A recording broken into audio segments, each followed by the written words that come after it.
Boa tarde a todos e todas. Está começando mais um programa Conexão Internacional, transmitido pelos canais do Poder Popular, que toda semana, todas as terças-feiras, às 17 horas, traz um diálogo de grande importância para a classe trabalhadora internacional. E hoje o diálogo é com a Noruega. E quem vai comandar o programa de hoje é nosso camarada Eduardo Serra, secretário de Relações Internacionais do Partido Comunista Brasileiro. Boa tarde, Eduardo. Boa tarde, Romulo. Vamos dar início aí a mais um programa Conexão Internacional. Dessa vez, o convidado é o Are Ormberg, que é do Partido Comunista Norueguês. Beleza, Eduardo. Bom programa para vocês, tá? Ótimo diálogo, boas reflexões aí. Então, boa tarde para todos e todas. Nós estamos dando início a mais uma edição do Conexão Internacional. O nosso convidado de hoje é o camarada Are Ormberg, que é da Comissão Política e membro da Comissão Internacional do Partido Comunista Norueguês. O Ar é linguista e trabalha com inteligência artificial. Trabalhou no sistema de saúde pública e agora trabalha diretamente com inteligência artificial, programação de computadores de alto nível. Comrade R, welcome to our program. Thank you. Good to be here.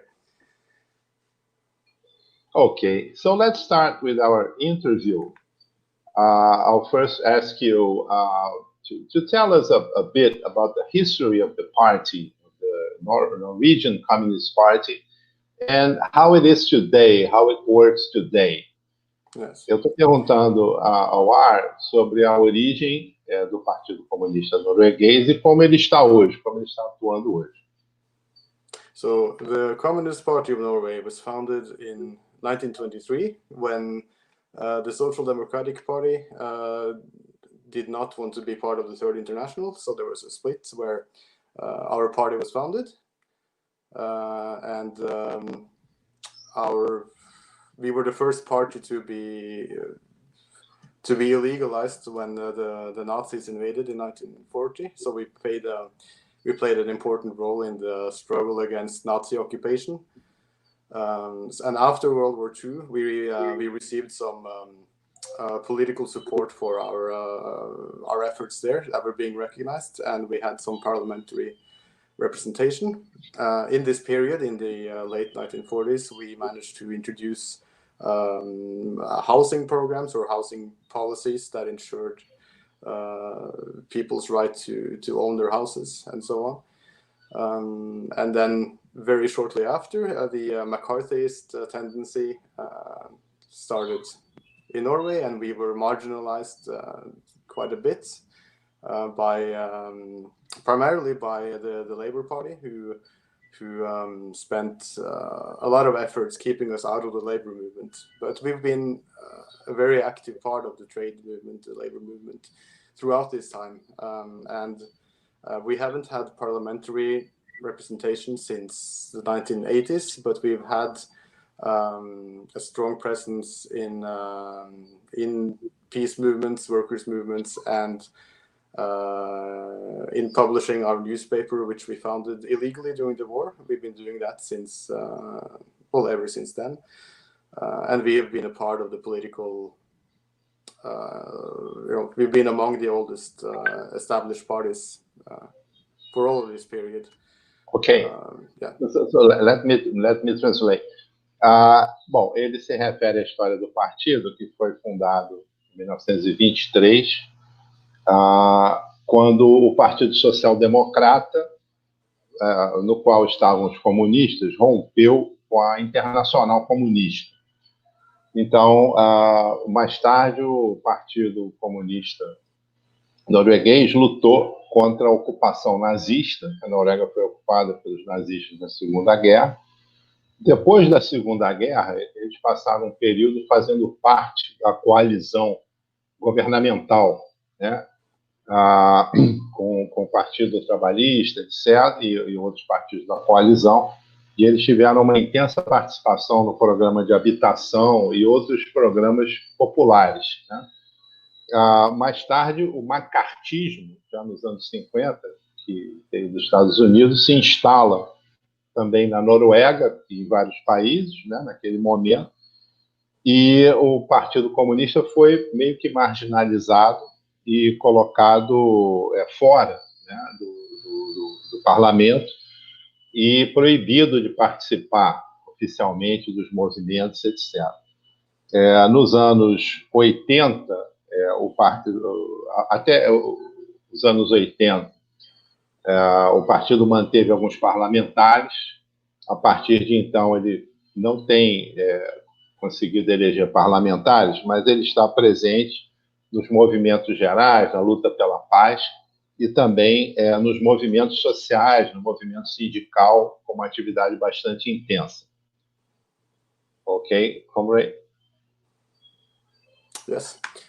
So in the current situation, we participate in elections and debates as a party, but because of some laws that were introduced in the late 90s, we have to spend quite a lot of resources gathering signatures for each election. So a lot of our resources are actually spent on preserving the right to exist as a party rather than actually working as a party.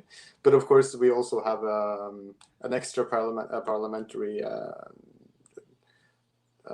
presence in the labor movement primarily, and as I mentioned, in the peace movement, and that's where we focus our efforts when it comes to raising anti-monopolist awareness among the Norwegian working class.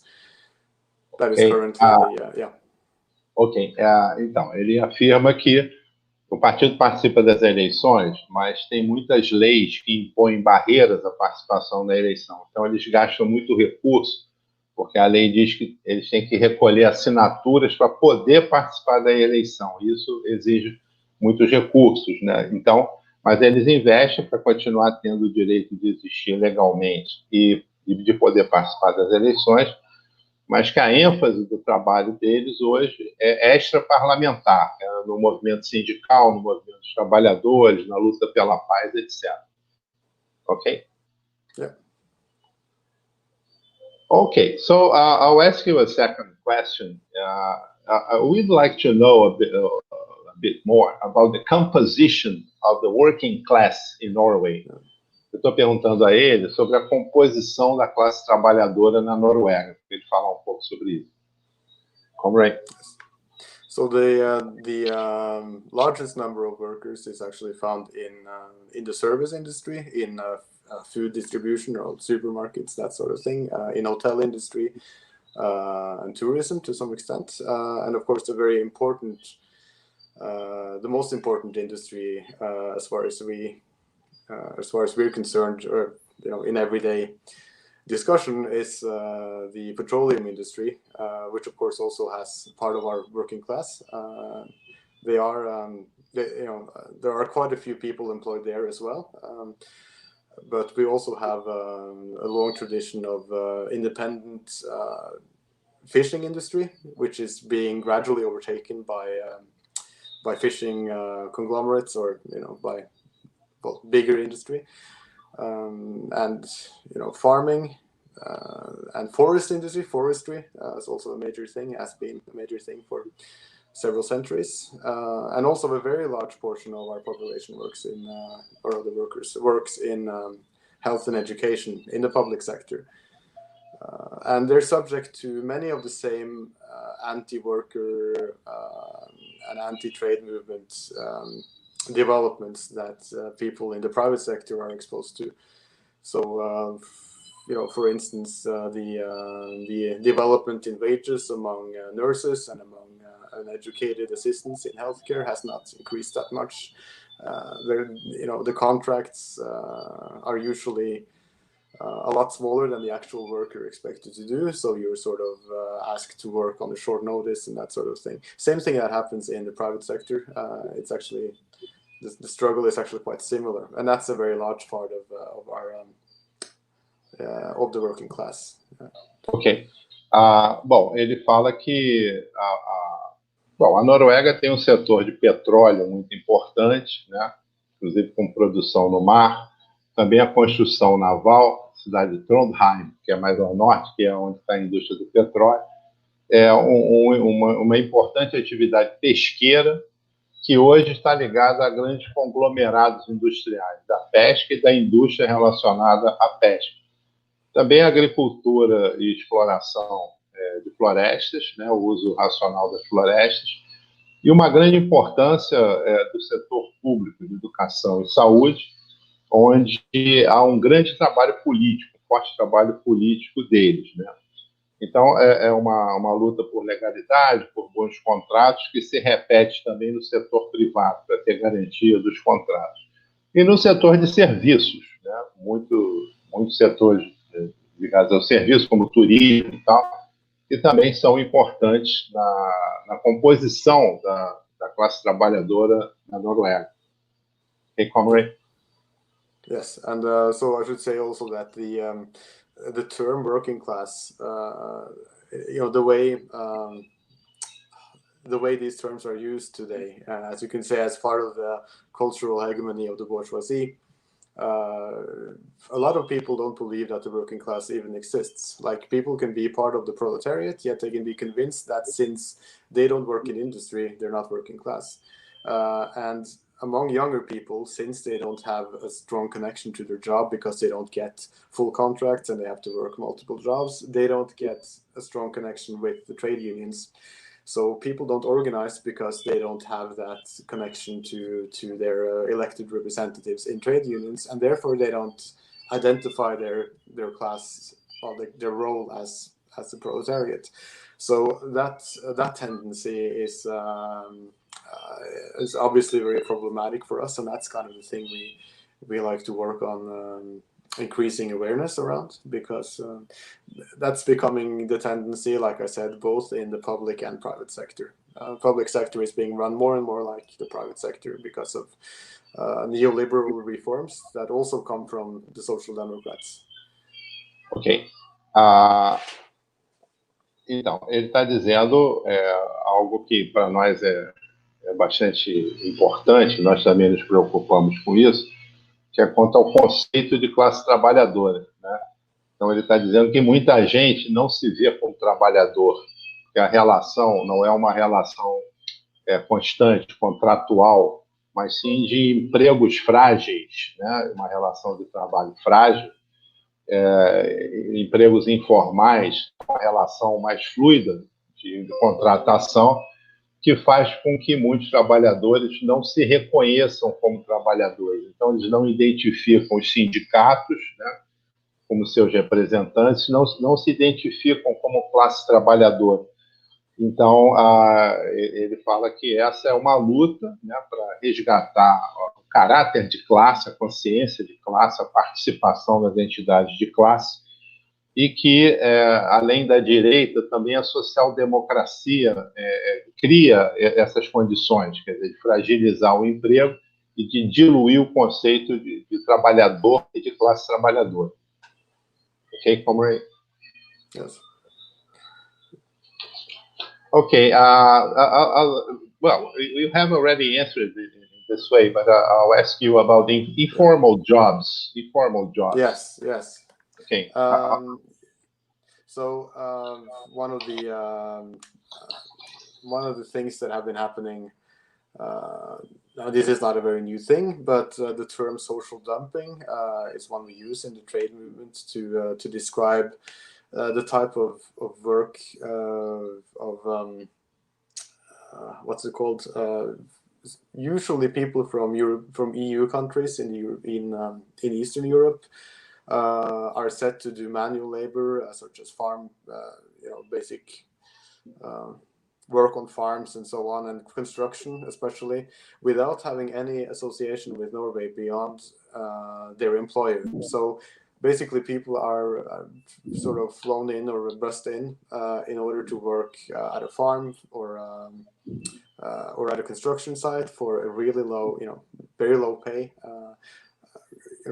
outside of Norwegian regulations. And if they organize, they're just sent back without any money. They don't really have any rights. that type of obviously that type of social dumping, as we call it, you basically avoid the Norwegian tariffs by giving jobs to people who have no right to take that tariff. Yet, because of the European Economic Community laws and the European Union, the capitalists can do that without any consequence. And also, as I mentioned, informal work in the form of 0-hour contracts, where you don't really have, you don't have a tariff, like the taxi company Uber, or bicycle delivery services that encourage workers to create a company and then rent in the company. I mean, that's the sort of thing we're seeing a lot of. So workers basically don't get tariffs because they're treated as contractors, but they don't own their means of production. They don't own their labor. They just sell their labor like a normal worker, but their contracts imply that they are a contractor, an independent company. Ok. Então, ele está falando do trabalho informal, né, que ele usou a expressão social dumping, quer dizer, seria um dumping social, quer dizer, rebaixamento do custo do trabalho, que é isso, né? O dumping é um produto que é vendido com preço abaixo do custo. Ele está se referindo à força de trabalho, né, que é paga abaixo do que ela deveria ser paga. Então, isso acontece com trabalho manual nas fazendas, no setor de construção, né, em que os trabalhadores atuam sem contrato formal com os empregadores. Os salários são, em geral, muito baixos, e se há qualquer movimento de organização dos trabalhadores, esses trabalhadores são ameaçados de demissão e são demitidos, né? Então, trabalham sem direitos. Ele fala que na União Europeia os capitalistas podem fazer isso, as empresas podem fazer isso sem nenhum problema, que é uma regra informal que rege a atuação dos capitalistas, né, das empresas na União Europeia. E, é claro, existe em grande escala também esse trabalho de entregas, né, de bicicletas, de aplicativos, né, como aqui. E também, como aqui, esses trabalhadores de aplicativos, de entregas, etc., eles são contratados como se eles fossem uma empresa, né? E não como trabalhadores, né? I would like to ask you about immigrants. So Yes. Does this form of organization, a work organization, does it include the immigrants?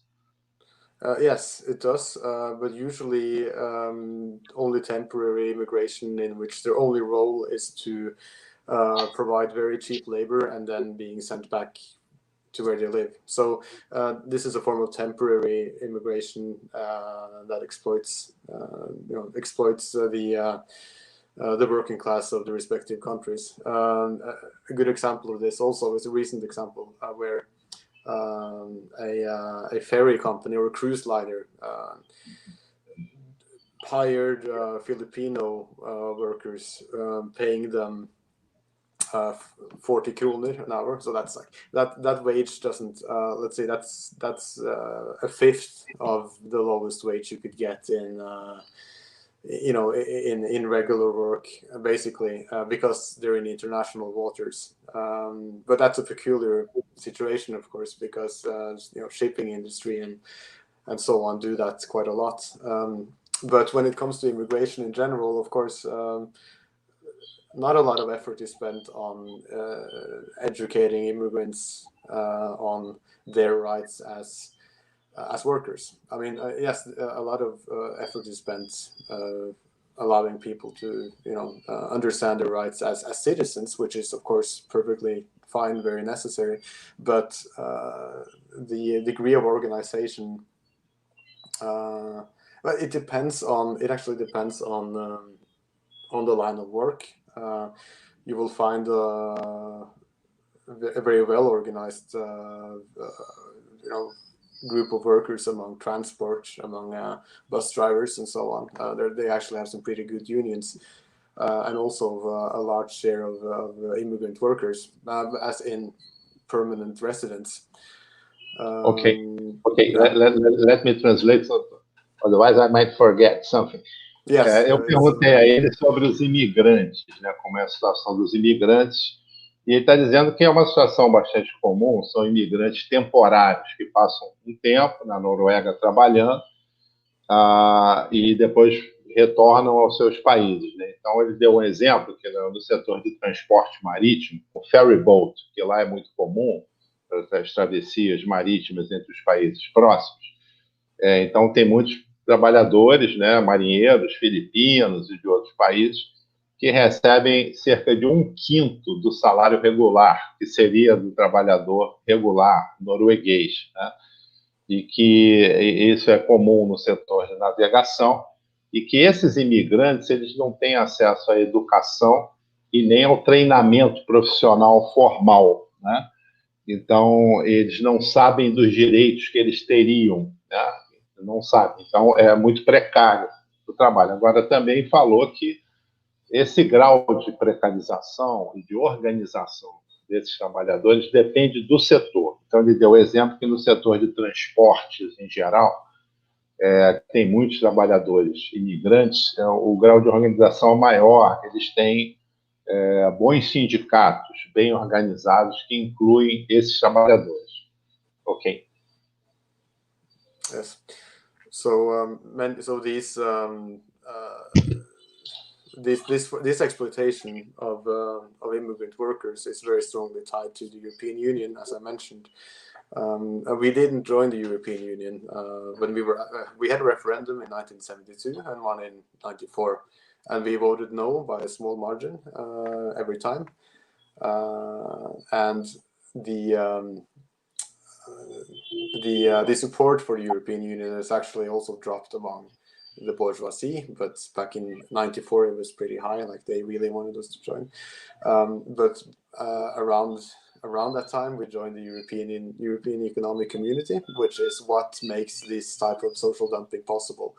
And this is happening through various EU directives that, like the Services Directive, which basically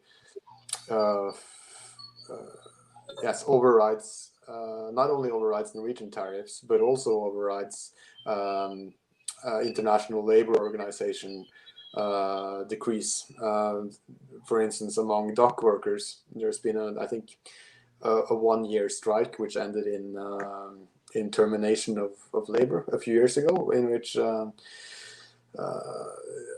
which basically the tariffs were they were not allowed to attain the tariffs they had because of an international employer employing dock workers in Norwegian docks. It was a kind of similar situation as with the cruise liner, but on actual Norwegian soil.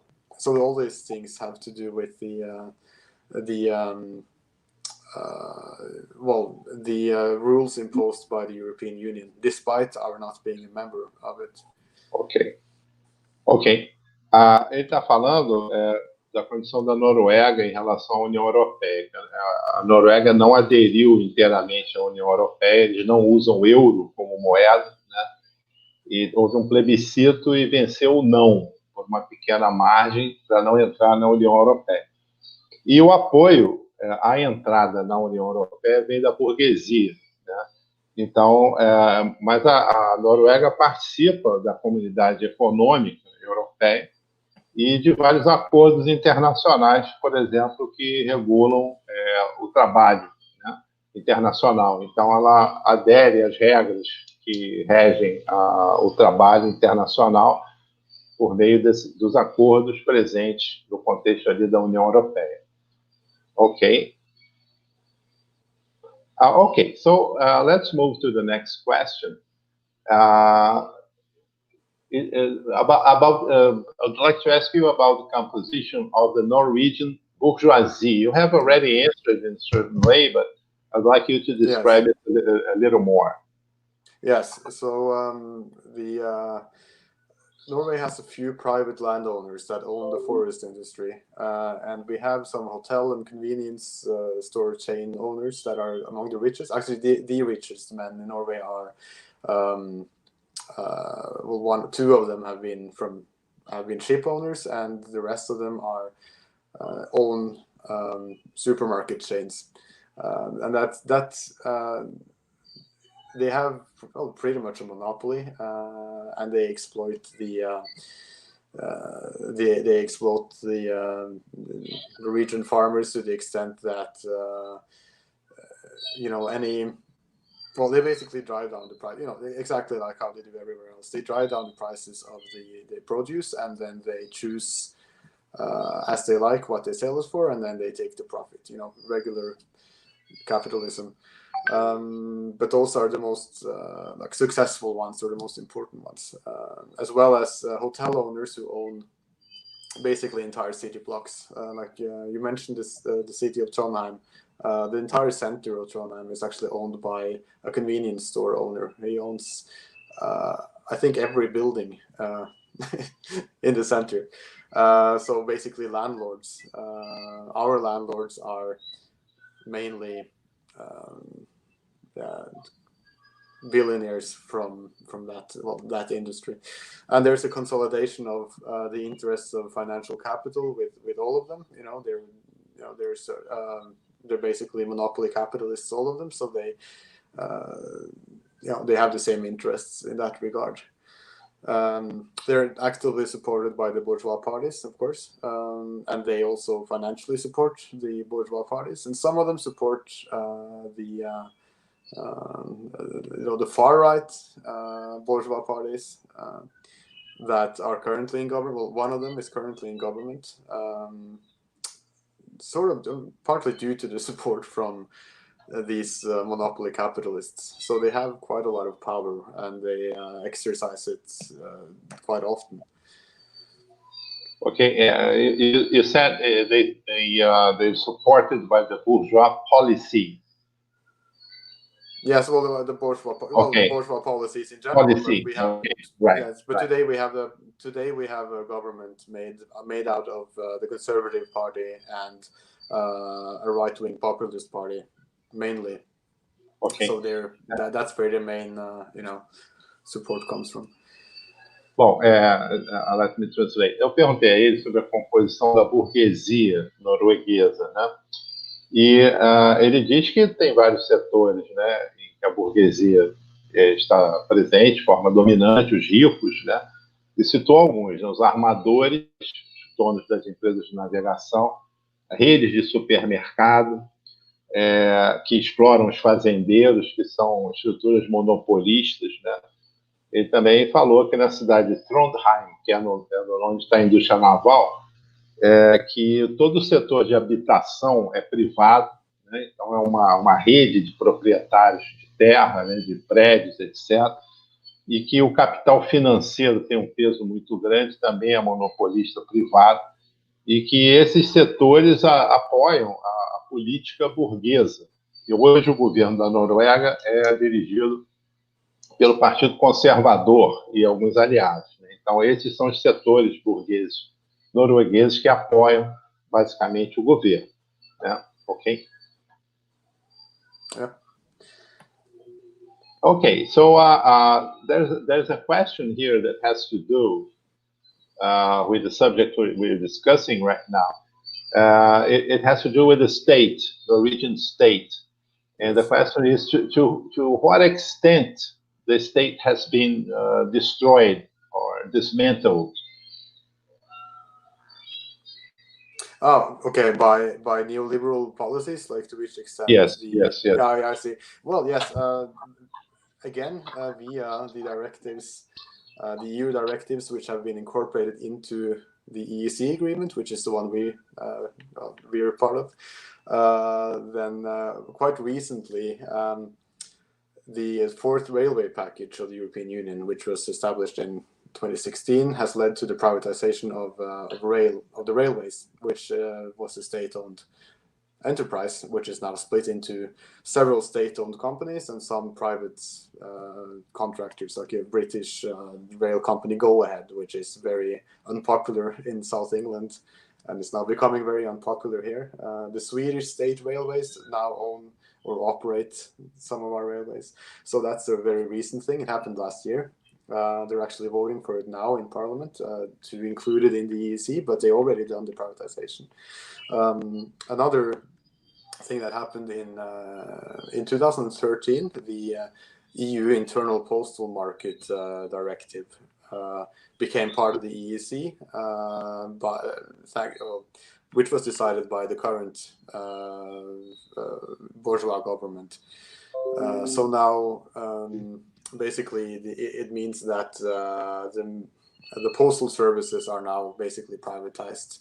There is no obligation to deliver post on Saturdays. There is no obligation to deliver post every day. So now, basically, the basic services that the state has guaranteed are now being dismantled and being given to private corporations. In healthcare, the health sector itself is public and publicly owned, but they also hire contractors to do transport or to do cleaning and so on and so forth, and that's happening through something called new public management, which is a fancy term for basically each year getting the lowest, cheapest contractor to do a job, which basically means paying the workers as little as possible to do the same job as they're supposed to do. That kind of dismantling of the state also costs the state quite a lot, because when these contractors do not do their job, same with bus companies and transport, Trondheim and Oslo has experienced that, garbage collection and so on, when they don't do their job, the state and the public sector has to pay for their, to pay to fix it. But these companies, they win the contracting round, basically. So that's one way, yeah. Ok, let me translate.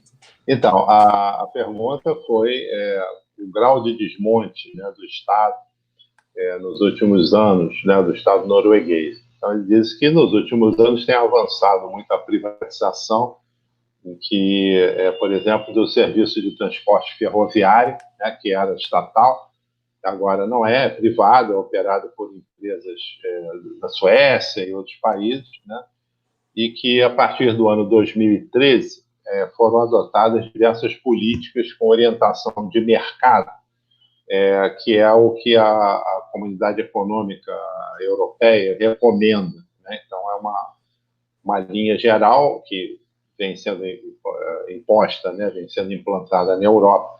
E ele deu exemplos. Os Correios, por exemplo, estão privatizados, então já não funcionam nos sábados, né? Como costumavam funcionar. E vários serviços do Estado vêm sendo desmantelados. Ele deu exemplo da saúde, que mantém-se ainda como setor público, mas que faz contratações, né, de prestação de serviço, de transporte, de limpeza, que são serviços privados, que pagam baixos salários, mas que, quando não funcionam, o Estado tem que entrar para prover o serviço que não está funcionando. Ele deu exemplo da coleta de lixo. Quando é privado, mas contratado pelo Estado. Mas quando não é feito o trabalho, o serviço, o Estado tem que entrar e isso gera altos custos, né? Então, ele está basicamente dizendo que tem um processo de privatização forte, mas que isso é danoso até para o Estado, porque muitas vezes os custos são mais altos. E os trabalhadores dos setores privatizados ganham bem menos, né? Ganham bem menos. Ok? Well, so we might skip to the next question. I would like to ask you about the present political situation, what the government is like, and which are the basic issues being discussed.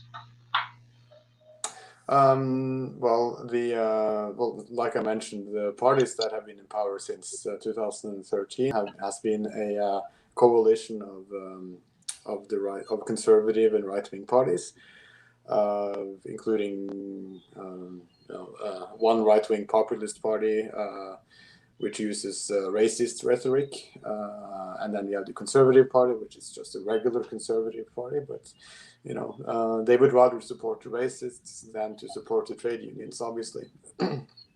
So that's the situation in the parliament. The election next year will be so this is the second term that they have. So we have the Labour Party being the largest party. They're struggling to get support from voters and from the working class because they don't really have a clear, at least when they're in power, they don't really have a clear support for the demands set forth by the labor movements, despite claiming to support them. They also have a strong political connection to the trades, to the trade unions, to the National Trade Organization, in which the trade unions are organized. Yet they don't honor the decisions made by the unions. So that's something that they're struggling with, and something that makes it difficult for them to regain power. They also say that they would rather cooperate with the liberal center parties that are now part of the coalition than the socialist left, as they call themselves, just a left socialist social democratic party. They would rather go to the right than the left, and they have said so quite clearly. So that puts us in a situation where we either get a continuation of this these conservative parties that occasionally use racist rhetoric, that occasionally use there was even a case where the right to abortion was slightly reduced, like for the first time since the 70s. And this wasn't something, this was because of the Christian Party, which is a very small party, not because the majority of the conservative bloc are against the right to free abortion, but because it guaranteed support for the conservative bloc, right? It guaranteed support for demolishing trade unions or demolishing workers' rights and so on. Let me translate. Bom, ele está dizendo que desde 2013, né, a Noruega vem sendo governada por uma coalizão conservadora, né, que inclui partidos de direita que ele caracterizou como uma direita racista, quer dizer, mais da extrema direita faz parte da coalizão que governa o país, né? Então, a oposição, que é o Partido Trabalhista, que teoricamente estaria mais próximo dos sindicatos, dos trabalhadores, o Partido Trabalhista não tem deixado claras as suas propostas para os trabalhadores, né, as suas ações, o que dificulta a concretização do apoio da classe trabalhadora ao Partido Trabalhista. Embora eles tenham ligações com os sindicatos, mantêm, né, uma certa força no meio sindical, mas é difícil ganhar mais apoio por causa dessa falta de definições claras das propostas de apoio, de defesa dos trabalhadores, né? E que o Partido Trabalhista prefere cooperar com os liberais e com os partidos de centro do que com os partidos à esquerda, com os socialistas e os comunistas, né? Então, ele fala que a tendência é a continuação dessa coalizão. E citou um caso recente que foi reduzido o direito ao aborto que havia na Noruega por conta da necessidade dessa coalizão conservadora garantir o apoio de um partido cristão, né, democrata cristão, que faz parte da coalizão. Então, em troca do apoio, foi reduzido o direito ao aborto, que era pleno na Noruega. Ok? Yeah. Well, in the same way, I'd like to ask you now about the present state of the European Union and what the role of Norway is within the context of the European Union. And also, in the same question, I'd like to enclose the question of NATO and the relationship between Norway and NATO. So, but let me translate the question so that people might know what we're talking about, or you'll be talking about. Eu estou perguntando a ele sobre o estado da União Europeia hoje, como está a União Europeia hoje, o papel da Noruega, e também sobre a questão da OTAN da Organização do Tratado do Atlântico Norte e a relação da Noruega com a OTAN. Ok? Yes. So our NATO membership has basically meant that Norway supports the imperialist actions of imperialist monopoly capital and of the destabilization of North Africa and the Middle East in the interests of international monopoly capital. All of these things. I think I shouldn't have to explain why we're against NATO, but we are NATO members, and we obviously, as a party, want to leave NATO. There are a few other parties that have this in their agenda, but they're not close to power. But the Secretary General now of NATO is our former Prime Minister. So the symbolic value of this is actually quite significant. The bombing of Libya was, our participation in that happened through one text message without going through the parliament at all. So our inclusion or our role in NATO is very undemocratic as far as we're concerned. It basically breaches our constitution, because our constitution says that our army, our military forces, should only be used for defense, and any decision otherwise should obviously go through the parliament and through the government, which didn't happen. When it comes to our role in the European Union or towards the European Union. Okay, let me translate first the NATO issue. Yes. Então, eu vou traduzir a primeira parte. Ele se referiu à OTAN, né, a Organização do Tratado do Atlântico Norte, que é basicamente uma organização que apoia o imperialismo, né, os interesses dos Estados Unidos e o capital monopolista, né? Para isso serve a OTAN, que o Partido Comunista é contra a participação da Noruega na OTAN e é contra a OTAN em si, né?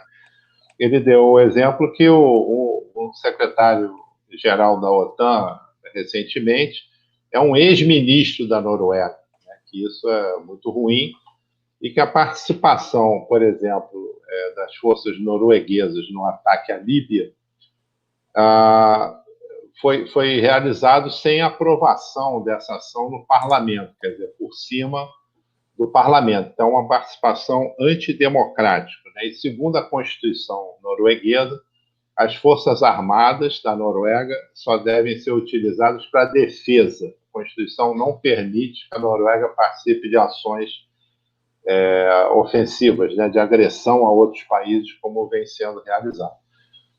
Okay, before you continue, I'd like to send you some greetings from our General Secretary, Comrade Edmilson Costa, who greets you and your party, all the party members. Thank you. Eu estou passando para ele uma saudação especial do nosso secretário-geral, camarada Edmilson Costa. Okay, so please go on. Yes. So our role in the European Union, or rather the European Union's role in Norwegian politics, is that our membership in the EEC is basically a way to introduce EU directives that we don't want, without going through a democratic process, and we oppose. So there is a very strong anti-EU movement in Norway, unlike that of how people usually talk about the British anti-EU movement. I know that it's a progressive one, but the way we talk about it in media is obviously very, we like to focus on how the conservative right is somehow, has xenophobic reasons to oppose the European Union. But in Norway, the debate is like the anti-EU side has such a good presence that the perspective is to preserve democracy, and these right-wing xenophobic arguments do not really become part of it, and that's a very good thing, because we understand why we're not a member of the European Union. we're not a member because we support our workers movements' right to determine our conditions. But of course, we oppose membership in the EEC as well, because that kind of it's meant to be a replacement of EU membership, basically. And the argument from the conservatives now and from pro-EU movement is that if we join the European Union, then we can decide, then we have a say in how things happen. But of course, the constitution of the European Union is fundamentally neoliberalist. It equates the public control of the means of production with private monopolies, and this. The only way to guarantee our sovereignty is to leave the EEC as well, which is a struggle that we're fighting alongside the trade movements of Norway. Ok. Então, a pergunta foi sobre o papel, né, da Noruega na União Europeia, a qual a Noruega não aderiu, né? Então, houve um plebiscito, venceu o não, então a Noruega não faz parte da União Europeia, embora tenha todas as ligações com a Comunidade Econômica Europeia e outras organizações dentro da Europa que fazem a interligação entre os países, né? Então, ele diz que o governo começa a tentar aderir às diretivas da União Europeia sem o processo de decisão democrática, sem passar para o parlamento. O Partido Comunista se opõe, né, à entrada na União Europeia. Ele ressalta que sem xenofobia, eles não são contra que trabalhadores de outros países trabalhem na Noruega, né? E são a favor da democracia, mas diz que essa não é a perspectiva da direita. Então, os setores que defendem a adesão à União Europeia fazem isso porque a tônica da União Europeia é liberal, é pró-monopólios, é pró-monopolista, né? Então, eles são contra essa entrada por conta disso, que quem defende é a direita, que está no poder, e defende a entrada pelo caráter liberal, né, da União Europeia e suas políticas pró-soberania. Então, eles se opõem à entrada porque essa é uma forma de garantir a soberania do país, da Noruega, e também os direitos dos trabalhadores, que eles querem que sejam de todos os trabalhadores. Uma resposta muito interessante. Ok? Let's move to the next question then. Então, eu vou passar para a pergunta seguinte, né, que é sobre a influência da herança das políticas de bem-estar das décadas passadas, se ela existe, né, e se existe essa herança e como ela se dá hoje, né, qual é a influência, a importância dessa herança. So the question is about the heritage of the welfare policies of past decades, if they are still present to a certain extent, and how they influence the political work of the party. So we have plenty of welfare policies that we are now defending against. They're being dismantled through austerity policies coming both from the conservatives and the social democrats, who in their time supported them, but of course now have moved further and further to the right. So the fact that we have these fundamental welfare policies that we're now defending, it means that the working class knows that this is possible. Like, they know that certain rights to paid maternity leave or to sick leave and to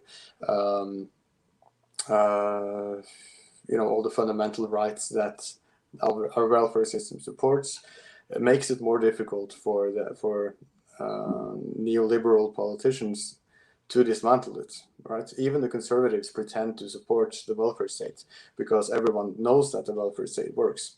So it's being done, in less democratic means, because no one actually goes gets elected and says they want to, dismantle welfare. Even the populist right supports welfare because everyone knows that we need it and it works. But of course, in practice, it's being dismantled. And the reason why it's being dismantled is that as property taxes for the rich, taxes on capital and such are being cut. That's happening now every year, every budget. There are tax cuts for the rich. Then the argument, of course, is that we cannot pay pensions. You have to work for longer. We cannot pay.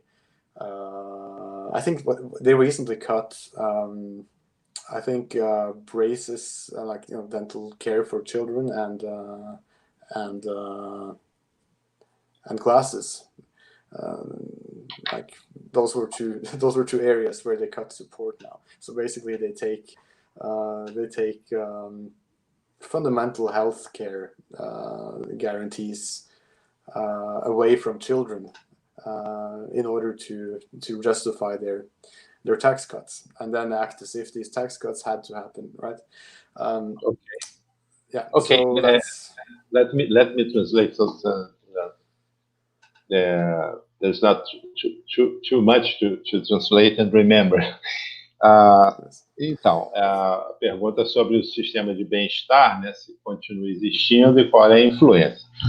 Ele disse que ainda há muitas políticas de bem-estar na Noruega e que a social-democracia que apoiou essas políticas há décadas atrás agora está na oposição porque se alia com a direita. Então, a social-democracia quer desmontar as políticas de bem-estar que já existiram na plenitude, ainda existem, num certo grau, né? E também ele diz que a influência disso, dessa permanência das políticas de bem-estar, é no sentido que a classe trabalhadora sabe que é possível avançar, porque já foi muito mais, né, na Suécia. Então, é possível avançar, mas para isso tem que ter a taxação, tem que ter impostos sobre a riqueza, tem que ter impostos sobre o capital, sobre os lucros, né? Então, que é difícil atacar esses direitos fundamentais, que ninguém ganha eleição, nas palavras dele, né? Ninguém se elege se atacar esses direitos fundamentais, a educação pública, etc., né? Então, que isso faz com que seja difícil desmontar essa herança das políticas de bem-estar, né? Mas também diz que, na prática, isso vem sendo desmontado, né? Então, com corte de impostos sobre o grande capital, sobre os ricos, né? E que isso tem afetado muito alguns setores, como, por exemplo, o apoio à saúde, às crianças, né? O sistema de saúde, de creches, etc., voltado para as crianças. Isso tem sido desmantelado nos últimos anos, mas tem essa contradição porque a presença dessas políticas faz com que a classe trabalhadora entenda que é possível avançar, e a herança, a referência ao passado também, mas que vem sendo atacada e as políticas vêm sendo desmontadas, né? Okay? So let's skip to the next question. That would be about the party's actions in the union movements, in the unions movements, and in popular movements.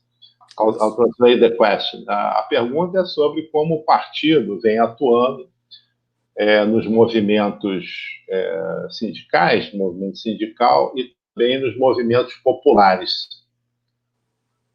Yeah, so we consider participating in trade union activities and in popular movements such as ad hoc demonstrations against neoliberal policies and such to be very important. This is part of our... Would you please excuse me, because I need another pen, because my pen has just exhausted. Eu vou pedir uma caneta que a minha acabou de acabar a cara.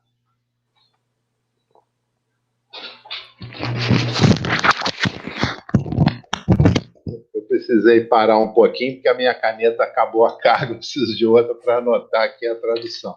Okay, sorry. So please. Yeah, no problem. So this is we consider that a very important part of our extra parliamentary activity, and as I mentioned, the peace movement, the Norwegian peace committees, and activity in trade unions in general is something that we participate in, and it's part of our strategy really, because we think that as I was talking about before, the awareness of the Norwegian working class and class identity, and understanding that what we're struggling against is monopoly capital, our anti-monopolist strategy basically is in a large part to participate in trade movements as elected representatives, workers' representatives, and so on.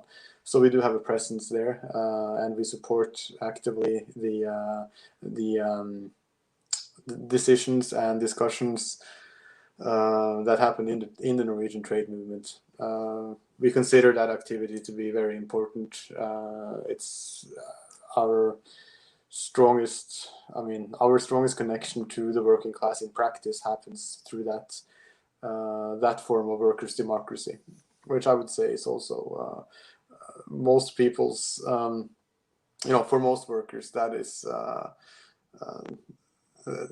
activity in trade movements is a much more direct form of democracy than you can ever experience in the capitalist system.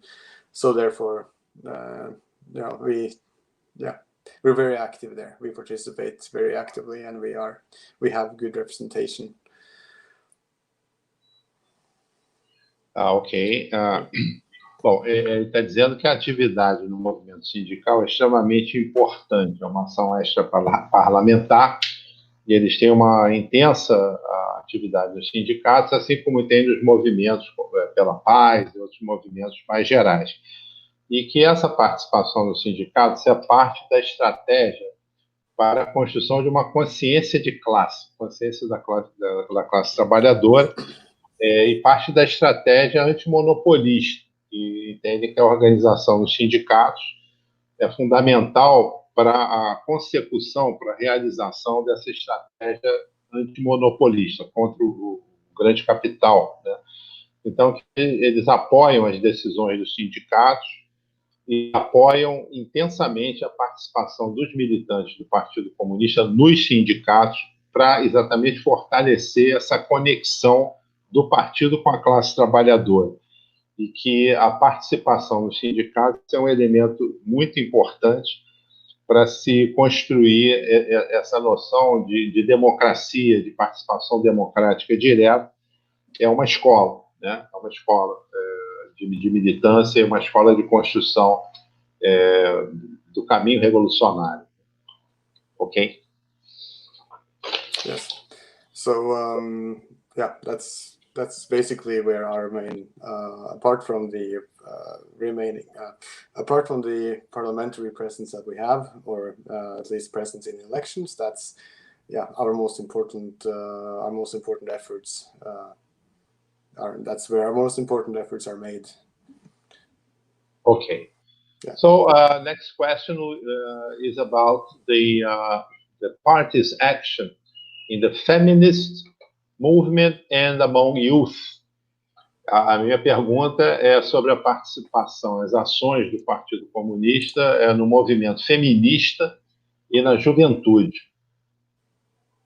Yes. So our chairwoman is in the committee for the International Women's Day, arranging the 8th of March demonstrations, and obviously we consider women's struggle to be part of class struggle, but one of the most important subjects during the that are fought for in International Women's Day, as it's arranged in Norway, is the fact that 9 out of 10 Norwegian women are receiving the lowest degree of social benefits. There is, of course, a huge discrepancy or a huge wage gap between women and men. So this is a part of class struggle that we take part in, and these. Okay. Did I lose you for a second?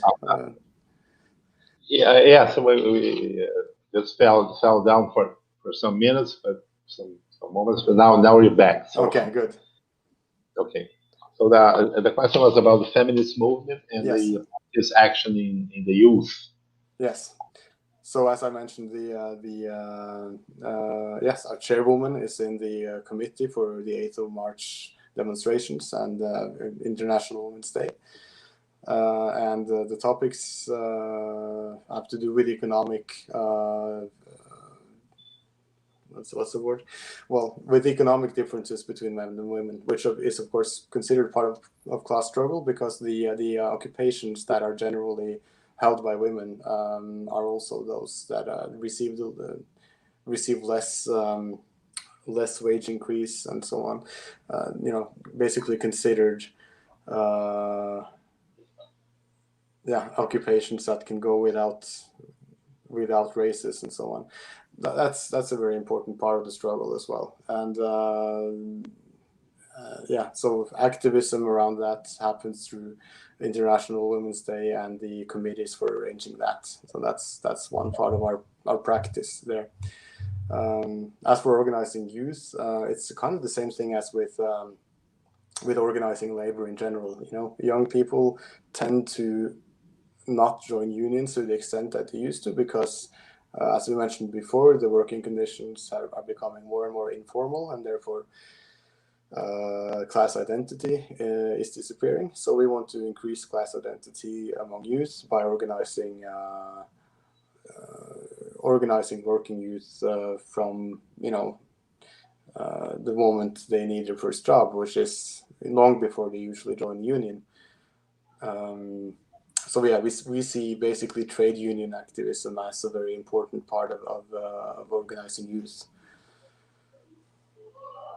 Ok, então ele fala que o partido atua bastante no movimento feminista, basicamente na luta pela igualdade econômica dos salários entre homens e mulheres, e também dos direitos, de um modo geral, da igualdade de direitos entre homens e mulheres.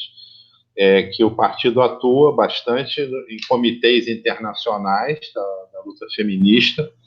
E quanto à juventude, ele diz que, como há uma tendência à menor sindicalização, isso interfere na formação da consciência de classe, e o partido atua na juventude exatamente para construir essa consciência de classe, né? Então, como forma de contraposição a essa tendência de menos sindicalização, de menos trabalho formal, menos empregos formais. Então, uma ação intensa na juventude. Agora, eu vou perguntar se tem uma organização própria de juventude no Partido Norueguês. Another question is, do you have a youth organization? Yes. Okay. Does it belong to the party? It does belong to the party, yes.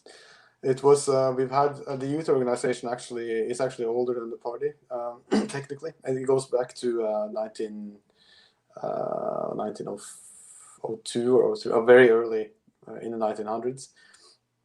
And when we were founded, the youth organization of the Social Democrats moved along with the Communist Party. And then there's been a process with dwindling support and membership, falling membership throughout, especially the 90s, where we refounded the youth organization now as a part of the party, which was actually kind of inspired by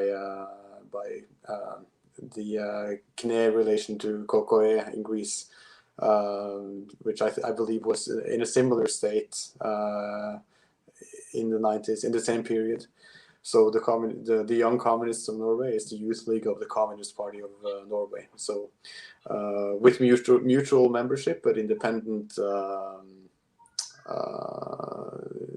independent elected members in the youth league.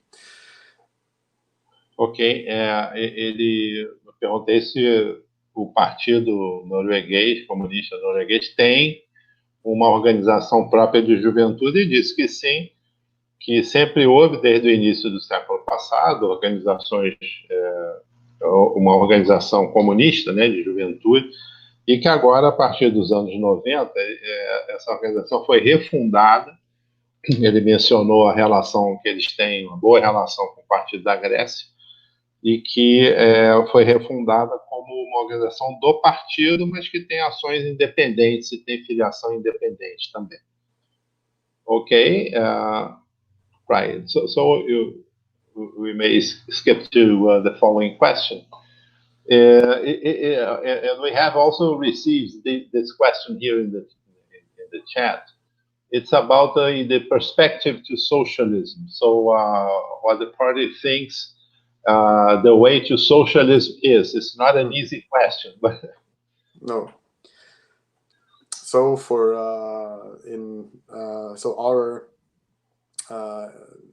our principal program, or in our in the program of our party, we outline one important thing, which is the fact that trade unions have to work for structural change rather than temporary gains, as they're doing now. So basically, trade unions have to exist in order to lead an anti-monopolist struggle and an anti-imperialist struggle, so that the state monopoly regulation of the relationship between work and capital that favors capitalist production has to be prevented. So that would be abolishing, that would be introducing socialism. So at that point, the trade movements would have to promote their own independent needs to the state rather than being subjected to state monopoly capitalist interests. So that's one important way to build socialism, one good strategy to do that we consider to be quite relevant for the organized workers' movements, which we already have, which has a tradition to organize. And again, which I already mentioned, the anti-monopolist struggle to not only raise class consciousness, but also really describe the state of the state monopoly capitalist system, the stage of imperialism which we're in, how that actually works and how it works against every interest of not only the working class but also of small business owners and so on. We consider the anti-monopolist struggle to be an important part in the path towards socialism, not only in raising building support, but also in actually developing it. So we would have to assess the value of our resources and what we produce, which I mentioned earlier. We have our oil industry, but of course, more important, maybe equally importantly, we have our fishing industry, and we have our forest industry, and we have our production, which which is being outsourced to a very large extent. If we reform this in a way that preserves Norwegian industry, then that's a very good strategy for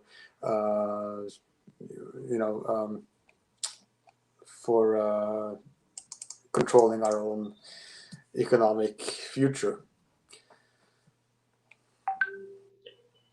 Ok, so ele fala, a pergunta foi sobre o caminho, né, que o Partido Comunista vê para a transição para o socialismo na Noruega. Então, essa pergunta veio aqui também, a estratégia do Partido Comunista para a Revolução, veio aqui no chat também.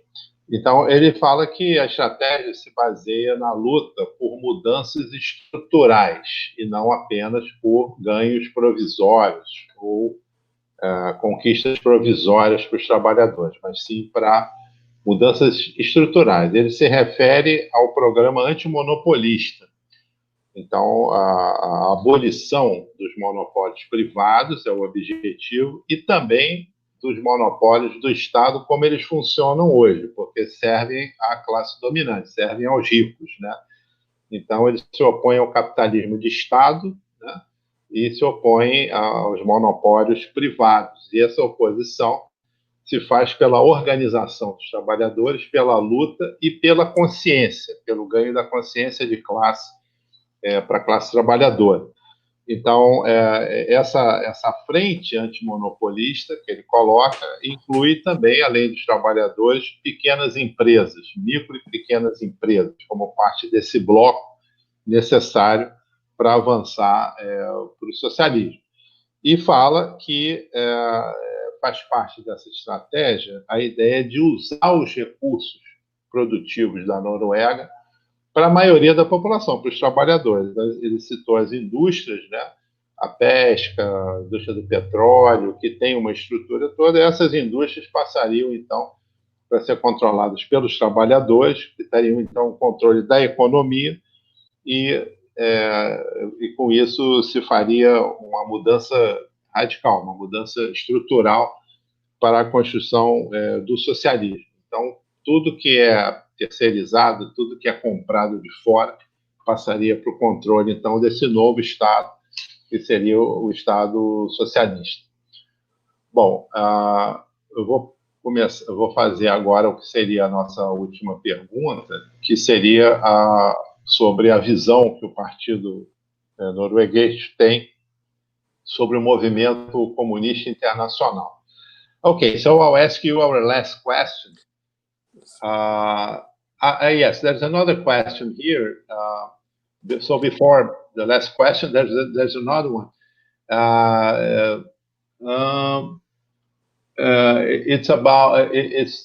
He wants to know whether the Communist Party has some representatives in Parliament nowadays. Yes, we haven't had representation since, I believe, the mid or early 1980s. But we've had representation in local government in a few counties. There's been a reform now to reduce the number of counties, which of course is not very good for us because it centralizes local democracy in the extent that only the larger parties now have representation. But we had representation on the local level for quite some time, but parliamentary representation we haven't had any since the early 80s. The largest representation we had was in the election after World War II, in which we had I don't remember the number of representatives. I think we had the first female government minister. But yes, that's the current situation is that we do not have a parliamentary representation. I'll translate. Ele fala que já tiveram, né, até os anos 80, representação no Parlamento Nacional, inclusive no pós-guerra, a primeira mulher parlamentar foi comunista, né? Mas que desde os anos 80 eles não têm representação no Parlamento Nacional por causa da rigidez da lei, tinha falado antes, né? Mas que tem participação em parlamentos e governos locais. Então, em regiões, né, da Noruega, eles têm representação, sim. Okay, so our last question is about the international communist movement and how the party sees the international communist movement and the perspectives of its development, the perspectives for the development of the communist international movement. Well, we think the anti-imperialist struggle is extremely important, not only for for preserving peace, but also for environmental reasons. The military industry is a heavily polluting industry. It's one that every capitalist state participates in very actively, despite the interests against the interests of the working class, including that of Norway, as I also talked about. So in the international corporation, the struggle against international imperialism is a very important one. We also know that monopoly capitalism has a global international character and defends the rights of global corporations above the national sovereignty of workers, and therefore this kind of coordinated strategy against monopoly capitalism on an international level is quite important. And we are members of the initiative of communist parties. I think it's called the initiative. European Initiative. European Initiative. That's the Yeah. one. Yes. So that's where our main our main activity there. Our main activity in Europe is happening there, and it's a very important one. We generally consider the orientation of situations of other parties, as we get to do now, to be quite important. It tells us a lot about how our similarities in a struggle. I'm sure a lot of things that I talked about today with the precise nature of the bourgeois government and their austerity measures and so on, how many parallels you can find in other capitalist states, which means that organizing international struggle just in terms of sharing experiences is also very useful. We have our resources, but we don't have the same parliamentary presence, that other parties in Europe or in the world may have, and we have our history and our conditions. We have a strong anti-EU movement, whereas other countries don't, yet they have, different experiences. So yeah, that's extremely important for us and in our political practice. But yes, the anti-imperialist, anti-war struggle is immediately important. Ok, então a pergunta foi sobre como o partido vê o movimento comunista internacional, qual a importância dele. Então a resposta foi que a luta anti-imperialista, por exemplo, quanto à indústria militar, que tem a participação direta dos estados, né, na construção do poder militar, nos gastos, e que esses gastos são totalmente contra os interesses dos trabalhadores. Não tem interesse na guerra, né, não tem interesse no intervencionismo militar. Também na luta contra as empresas multinacionais e transnacionais, uma vez que o capital é internacionalizado hoje, né? Então o capital monopolista é internacional. E isso é um eixo de ação conjunta dos partidos comunistas, que ele vê como necessária, nesse sentido, a construção de uma estratégia coordenada nesses eixos, né? No eixo anti-imperialista, contra a indústria militar e também contra o capital monopolista, que é internacional, né? Eles participam de uma organização chamada Iniciativa Europeia, que é um grupo de partidos que se organizam na Europa, e ele vê a importância muito grande do compartilhamento das experiências. Ele citou explicitamente que, embora os governos burgueses tenham a mesma natureza, mas têm práticas diferentes, e também os partidos, alguns, ele citou explicitamente, têm experiência de parlamento, presença no parlamento nos últimos anos. Eles não têm isso, mas outros partidos têm.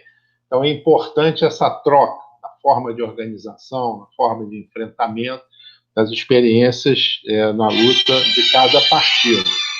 E também a importância, né, que essa troca de experiências convirja para ações comuns, né? Então, ele entende a importância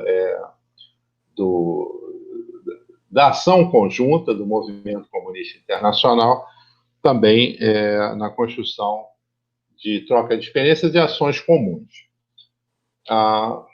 Okay, so we've got to the end of our interview. You're free to make your final remarks, your final comments. So would you like to add anything to what has been said? Yes, well, to sum it up, our job is to prevent preparations for war and military aggression on behalf of NATO. It's an immediate threat to humanity's existence, but also a very important part of workers' struggle in general, which is one that communist parties, I think, should be a leading part of.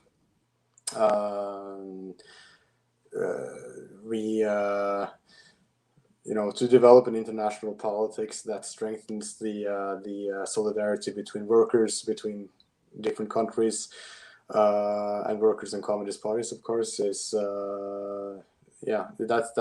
those are our immediate tasks in the international plane, and that's something we will continue to fight for. Ok. Bom, eu perguntei a ele se ele gostaria de fazer as considerações finais ou outras considerações. Ele disse que, para sintetizar, ele vê a importância, no caso da Noruega, da luta contra a OTAN, contra essa organização do Tratado do Atlântico Norte, que é o braço do imperialismo direto, né? E também a importância da solidariedade internacional entre os trabalhadores, né? Ele vê a importância do trabalho dos partidos comunistas na construção dessa solidariedade internacional entre os trabalhadores e também do trabalho conjunto e solidário entre os partidos comunistas. Então, eu vou agradecer a ele, nós vamos encerrar a nossa entrevista.